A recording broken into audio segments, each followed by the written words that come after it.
प्यारे बच्चों, मैं पीएस सर और आप सभी को नेक्स्ट सिलेक्शन परिवार में स्वागत करता हूं। तो प्यारे बच्चों, आज का टॉपिक बहुत ही इंटरेस्ट होने वाला है क्योंकि यह ग्रुप डी की वैकेंसी आउट हो गई है। यह ग्रुप डी की 2026 की वैकेंसी की नोटिफिकेशन रेलवे के द्वारा जारी कर दिया गया है और यह ऑफिशियली जारी हो गया है। तो इसलिए जो बच्चे रेलवे की तैयारी कर रहे हैं उनके लिए एक नए अपॉर्चुनिटी बनकर आई हुई है। इस अपॉर्चुनिटी को आपको, इस अवसर को भुनाना होगा, तभी आप सिलेक्शन ले पाएंगे। और इसमें कुल 21,997 पोस्ट के लिए रेलवे ने पुनः ग्रुप डी की वैकेंसी को आउट कर दिया है और हम इसके बारे में बात करेंगे। योग्यता, आयु, सैलरी, सिलेबस क्या है, एग्जाम का पैटर्न क्या है और सिलेक्शन के प्रोसीजर क्या है। यानी होली हम बात करें तो यह पूरे आपके सिलेबस और न्यू पैटर्न के आधार पर हम डिस्कस करने वाले हैं, जो आपके लिए यह वेरी वेरी इंपॉर्टेंट है। तो प्यारे बच्चों, हम पोस्ट की जब बात करते हैं तो प्रत्येक व्यक्ति के दिमाग या छात्र के दिमाग में रहता है कि इस वैकेंसी में कितने पोस्ट निकाली है। तो इस पोस्ट में हम बात करें तो 21,997 पोस्ट की इसमें रेलवे के द्वारा ग्रुप डी के लिए, यह ग्रुप डी के लिए यह बहुत ही अच्छा अपॉर्चुनिटी है जो यह अवसर को भुना सकते हैं। तो यह गवर्नमेंट वैकेंसी के तरफ से यह पोस्ट नेम है, नंबर ऑफ पोस्ट दिया हुआ है, तो इसको आप जान लेंगे। अब हम बात करते हैं कैटेगरी के अनुसार। यह पोस्ट नेम दिया हुआ है, कैटेगरी नेम और नेम ऑफ पोस्ट, किस कैटेगरी में कितने पोस्ट की वैकेंसी आई हुई है ये भी आपको जानने की जरूरत है। तो हम जनरल की बात करें तो इसमें 9235 वैकेंसी जनरल के लिए आया हुआ है। ईडब्ल्यूएस जो होते हैं तो ईडब्ल्यूएस के लिए 2237 पोस्ट निकाले गए हैं और ओबीसी के लिए आपको 5217 पोस्ट की वैकेंसी है और एससी के लिए 3231 और एसटी के लिए 1726 पोस्ट के लिए यह वैकेंसी निकाली गई है। तो प्यारे बच्चों, यह कैटेगरी जो आज हमने आपसे चर्चा कर दिया है और इससे भी विस्तृत आपको देखना है तो रेलवे के साइट पर जाइए और किस बोर्ड में कितने वैकेंसी निकली हुई है वो पूरा टू द पॉइंट इसमें चर्चा किया गया है। तो वहां से भी देख पाएंगे। हम इसलिए यहाँ चर्चा नहीं कर रहे हैं क्योंकि यह क्लासेज बड़ी हो जाएगी और वह आपकी बाद में भी आप सर्च कर सकते हैं। तो यह सारे पोस्टों को अलग अलग कैटेगरी में कितने निकाले गए वैकेंसी यह आपने जान लिया। अब हम बात करेंगे इसकी योग्यता के बारे में कि इसके योग्यता में क्या क्राइटेरिया रखा गया है, कौन से छात्र इस फॉर्म को भर सकते हैं। तो इसमें कहा गया है कि कंप्लीट क्लास यानी 10th क्लास जिन्होंने पास किया है, 10th क्लास जिसने पास किया है वह छात्र इसमें भर सकता है। इसके साथ आईटीआई के भी स्टूडेंट इसमें फॉर्म फिलअप कर सकते हैं।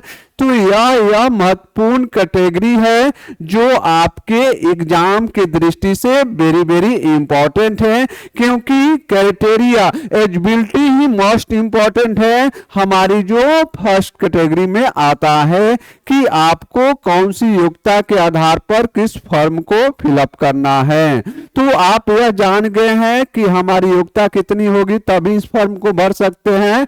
अब बात करते हैं सैलरी के बारे में। तो इस नौकरी में सैलरी किस तरह मिलने वाली है बच्चों, तो इस सैलरी के बारे में हम बात करें तो यहाँ लगभग आपको बेसिक सैलरी या लगभग 18,000 रुपया होगा, परंतु डेली अलाउंस और सभी जोड़ जाकर यह लगभग 30,000 के करीब यह आपको पहुंच जाता है, इसलिए यह सैलरी आप जान सकते हैं। और हम बात करें एज के बारे में, तो यह कौन कौन कितने एज के लोग फॉर्म फिलअप कर सकते हैं बच्चों, तो यह 18 से 33 वर्ष के उम्र के जो छात्र हैं जिन्होंने 10th क्लास पास किया है वह बच्चे ग्रुप डी के फॉर्म को भर सकते हैं। तो यह एज हो गया, यह सैलरी हो गया। पीछे हमने आपसे एलिजिबिलिटी की बात कर ली है। अब हम बात करते हैं सिलेबस के बारे में, जो आपके लिए एग्जाम के पैटर्न को समझना वेरी वेरी इंपॉर्टेंट है। तो एग्जाम के पैटर्न को समझने के लिए आवश्यकता है कि सिलेबस में आपको क्या क्या पढ़ना है। तो इसमें मैथ पूछा जाएगा, जो मैथ के हर टॉपिक को हमने यहाँ मेंशन कर दिया है। आप इसे शॉर्ट स्क्रीन ले लें और इन सारे टॉपिक को आप कवर कर लेंगे, तो यह मैथ से पूछा जाएगा। और हम बात करें रीजनिंग के बारे में, तो रीजनिंग से भी आपसे संबंधित क्वेश्चंस एग्जाम में पूछे जाते हैं। तो यह रीजनिंग के यह टॉपिक दिया हुआ है, और जो रीजनिंग के बेसिक टॉपिक है उन्हीं टॉपिकों के आधार पर आपके एग्जाम में क्वेश्चंस पूछे जाते हैं। तो आपको मैथ, रीजनिंग और जनरल साइंस के अंतर्गत हम बात करें बच्चों, तो इसमें आपको फिजिक्स, केमिस्ट्री और लाइफ साइंस के बारे में आपको पढ़ना है, यानी बायो के भी बारे में भी आपको अध्ययन रखना है, जो जनरल साइंस के अंतर्गत आते हैं। और साइंस में यहां से 25 मार्क्स के क्वेश्चंस आते हैं।